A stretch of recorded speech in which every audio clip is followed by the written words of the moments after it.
네, 안녕하세요. 도사 이승태 TV의 이승태 변호사입니다. 안녕하세요. 그 도사 이승태 TV에 좀 태우고 싶어하는 좀 유승용의 시사 리더십에 리더십 자키 유승용입니다.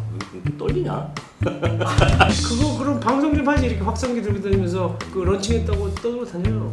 뭐 말이 돼요 그게? 왜 말이 안 돼? 어디서 떠들고 다니고? 만약에 이렇게 떠들고 다니면 어떤 문제가 생길 것 같은데요?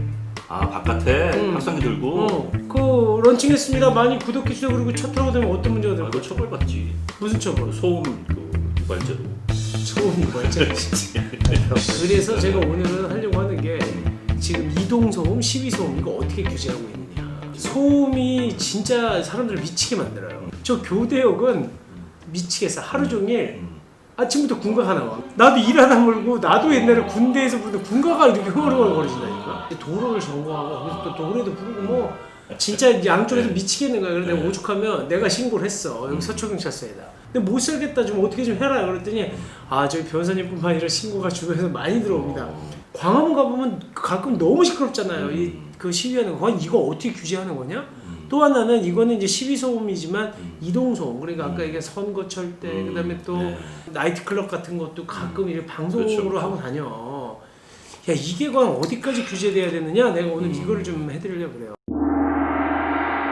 이동소음. 이게 이동소음의 종류가 뭘까? 이동소음에는 소음진흥관리법에 이동소음의 규제에 대해서 나와 있어요. 이게 뭐냐면 이동소음의 원인을 일으키는 기계, 기구로 인한 소음을 규제할 필요가 있는 지역을 이동소음 규제 지역으로 지정해서 이동소음의 사용을 금지하거나 사용시간을 제한할 수 있다. 이렇게 돼 있거든요. 어느 지역을 갖다가 그러니까 이동소음 규제 지역으로 어떤 데를 규제 지역으로 어디일 것 같아요? 우리가 생각해보면 학교? 그렇지 학교. 같은데? 근데 이제 정치적인 목적이 있는 데는 이제 많이 갖다 떠들어도 뭐 국회 앞으로 지정했다. 시위하는 사람들이 지나다니면서 시위도 못해. 그렇죠. 그러면 이거는 표현의 자유를 침해하는 거기 때문에 함부로 못해요. 근데 이제 여기 이동소음의 종류가 이거야. 이동하면서 영화 확성기. 홍보하기 위해서 사용한 확성기. 그 사세요, 다음에 사과 사세요. 행락객이라고 하잖아. 이 사람들이 막 음악기계 틀어놓고 전축 틀어놓고 옛날 하는 거. 남이서. 그렇지. 이륜차인데 빠라바라바라 막 그 저기 약간 개조한. 음향장치 부착해서 막 예. 달고 다니는 이륜 자동차. 환경부 장관이 필요하다고 인정하는 기구인데 다 이런 것들이에요. 물건 배추나 이런 것도 다 마이크로 많이 팔고 그랬잖아요. 근데 어쨌든 이런 것들을 이동소음원이라고 하는데 이동소음원을 지금 규제를 할 때 아까 얘기한 것처럼 주거 형태나 지역 여건 등을 고려해서 사용 금지를 하는 것. 규제 시간도 정하도록 돼 있어요. 근데 이거 만약에 안 하면 10만 원의 과태료를 처하도록 돼 있거든요. 10만 원. 그 이거는 난 더 웃기는 게 이게 뭐야? 소음원이 이동소음원이잖아. 어떻게 잡아? 그러니까 규제 지역을 지정하는 거잖아. 규제 지역을 지정해놨다고 누가 지키고 있나? 거기 오토바이 지나가는 거? 그러니까 사실상 법도 아닌 법이 된 거죠. 실효성에 좀 문제가 있는. 소음진흥관리법상에는 사실은 있으나 마나한 것들을 만들어 놓은 거지. 예. 대신 그거는 언제냐? 걸렸을 때 그렇죠. 재수 나빠서 잘렸어. 그때 이제 적용하는 거죠. 그럼 그 사람이 맨날 뭐라는 줄 알아? 아 왜 나만 잡어? 그럼 경찰관이 뭐라는 줄 아세요? 낚시터에 가면 고기 다 잡아요? 이 시위 소문도 어떻게 됐나 봐. 이것도 집회 시위하는 법률은 또 이렇게 돼 있어. 집회 또는 시위의 주최자가 확성기, 북, 진, 꽹과리를 사용해서 타인에게 심각한 피해를 주는 소음을 발생시켜서는 안 된다. 전 이것도 좀 불만이야. 보세요. 이런 거 하면 안 된다. 누가 모르냐고 다 해. 근데 어느 시위에서 이거 안 하는 데가 없어요. 마이크 다 잡고 다 징치고 징까지는 아니어도 확성기랑 꽹과리 이거 치는 데 많거든요. 그러니까 여기 보면 근데 이걸 어떻게 측정하냐면 소음 구분을 주거지역 학교 종합병원에는 주간에는 65dB 이하, 야간에는 60dB, 그 다음에 해진 후부터 24시까지는 60dB 이하, 심해는 55dB 이하, 공공도서관 앞에서는 65dB, 60dB 이렇게 소음을 규제를 해놨어요. 네. 이게 심각한다는 거예요? 그러니까 65dB면 어느 정도 돼요? 일반 주거지역에서 소음 기준이 65dB래요. 그러니까 이거는 규제가 심한 게 아니에요. 꽹과리 치면 이거 다 넘어가. 근데 이걸 또 어떻게 해놨냐? 등가소 온도를 10분간 측정하래. 그럼 2분 치다가 안 치면 이거 상관없다는 거야. 아, 10분 내내 그러니까 65dB. 등가소 온도가 평균 소음도랑 비슷한 개념이야. 정확한 건 아니지만 한 1분 치다가 한 5분 안 치고 또 1분 치다가 5분 안 치면 이거 못 잡어. 아니 그래서 치다가 중간에 정지했다 또 치고 그러나? 여기 보면 뭐랬냐면 관할경찰서장은 집회 또는 시위의 주최자가 위 기준을 초과한 소음을 발생할 때는 뭐라고 하게 돼 있어? 기준치 이하의 소음을 유지하거나 확성기 사용 중지하거나 일시 보관 조치 가능하도록 하게 돼 있어. 권고하는 거네. 그러면 이 사람들이 뭐라 그러는 줄 알아? 음. 과태료 부과해. 그래서 법에 뭐라고 돼 있어? 집회물 시위에 관한 법률 24조 4호에는 이런 명령을 위반하거나 조치를 거부하거나 방해를 하면 6개월 이하의 징역이라고 돼 있지만 징역 또는 50만 원 이하의 벌금 무료 과료야. 징쳤다고 징역시켜요. 그냥 벌금 내는데 그 구류나 과료 이거는 과료는 5만 원 이하의 벌금에 해당하는 게 과료. 아 과료. 그다음에 경미한. 구류는 이제 징역이나 금고까지는 아니지만 며칠 잡아두는 거예요. 이런 걸 누가 하냐고. 결국은 10만 원, 20만 원짜리 이거 형사처벌이긴 해요. 과태료랑은 달라. 과태료는 행정적인 처분이거든. 근데 그거랑 다르지 뭐 50만 원 이하 벌금 때려봐야 뭐 소음 유지하시고 일시 보관하겠습니다. 그 확성기 사용 중지 명령 내렸어. 근데 그거 명령 어겨가지고 했어. 50만 원 내면 돼.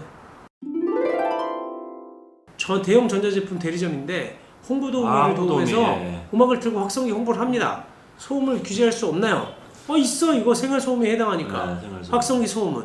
그래서 아까 얘기한 것처럼 행정처분이야. 너 이거 규제 넘었으니까 이거 사용하지 마. 시정명령하고 안 그러면 또 그 이걸 하거나 과태료 처분할 수 있거든요. 과태료 10만 원 내는 거지 뭐.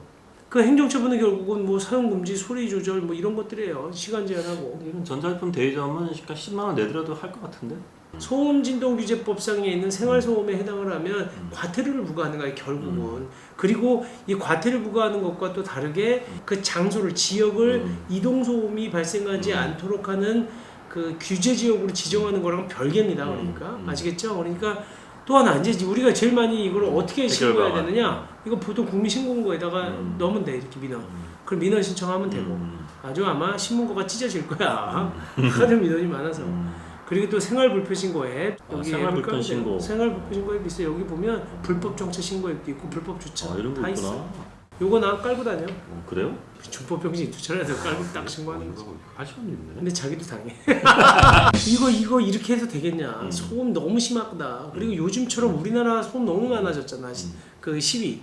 그래서 어떻게 바꾸고 있냐면 강화했어. 어떻게 55데시벨로. 자정에서 오전 7시까지. 그러니까 좀 더 그 보호해야 될 시간대에 60에서 55데시벨로 강화를 했어요. 밤 시간에. 다 주무시는 시간. 그리고 또한 또 평균 소음도 기준을 최고 소음도 기준으로 바꿨어요. 그 옛날에는 아까 얘기한 것처럼 제가 볼 때는 평균 소음도랑 좀 다른데 등가 소음도 기준으로 했다고 그랬잖아요. 등가 소음도 기준으로 하다 보니까 이게 10분을 유지를 못 하는 거예요. 우리가 그렇지. 계속 속도, 등가. 소리 조절을 해. 그래서 이거를 최고 소음도로 기준을 바꿨어요. 그리고 이거 12월 2일부터 개정한 거거든요. 이번에네요? 네네 맞습니다. 그리고 그저께네? 1시간 이내에 3번 이상 초과 시에 만약에 최고 그렇죠, 이렇게 소음도가 가야지. 소음 유지 또는 확성기 중지 명령을 딱 좀 더 구체적으로 한 거지. 그 전에 있었던 건 좀 말이 안 돼. 그리고 나서 그 위반하고 거부 시에 똑같이 6개월 이하의 징역 50만 원 이하의 벌금인데 제가 볼 때는 그래도 아직까지도 이게 얼만큼 실효성이 있을지 모르겠어요. 근데 그나마 제가 볼 때 데시벨도 강화했고 최고 소음도 기준으로 한다는 거는 좀 더 그 효율성이 있어. 네, 너무 시끄러우면 바로 조치할 수 있거든요. 최고 소음도 기준으로 해서 기준치를 달리했죠.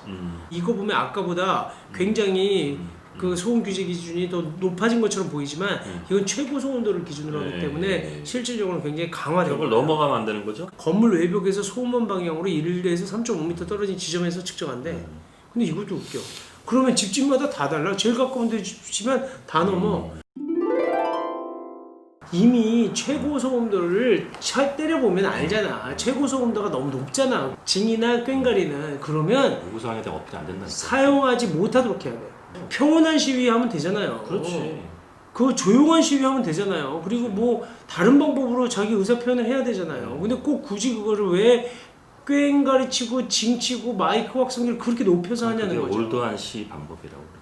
저는 표현의 자유 굉장히 보장해야 된다고 생각해요. 그리고 하고 싶은 얘기 다 해야죠. 하지만 너무 다른 사람한테 피해 주는 시위는 옳지 않아요. 그러니까 소음 정말 미칩니다. 여기 근무를 할 수 없을 정도로 소음이 많이 나요. 그러니까 정말 우리 시위하시는 분들도 좀 우리 부드럽게 갑시다. 제가 여기서 만약에 100데시벨로 막 유튜브 방송한다고 생각해봐요. 다 소음이야. 물론 그러면 구독자 떨어지겠지만. 그래서 시위도 우리 편안하게. 100데시벨로 방송 어떻게 해야 돼? 이건 몇 데시벨이야? 자, 오늘은 여기까지 하겠습니다. 감사합니다. 네.